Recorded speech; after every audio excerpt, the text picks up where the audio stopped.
जुनसुकै घटना घटोस् छानबिन समिति, छानबिन आयोग, जुनसुकै मानिस मर्यो शहीद घोषणा गर्नु पर्यो। सबभन्दा लज्जाको विषय हो।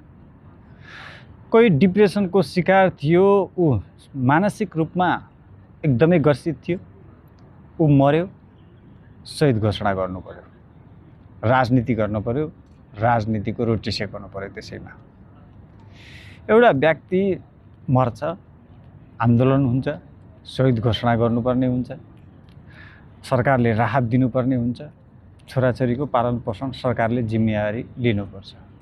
त्यो मैले विरोधका लागि विरोध गरेको होइन, साँच्चीकै शहीदको चाहिँ यो अपमान हो।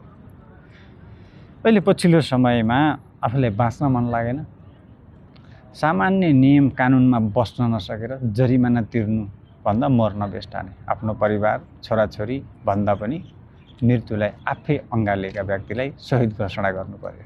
योभन्दा लज्जाको विषय केही पनि होइन।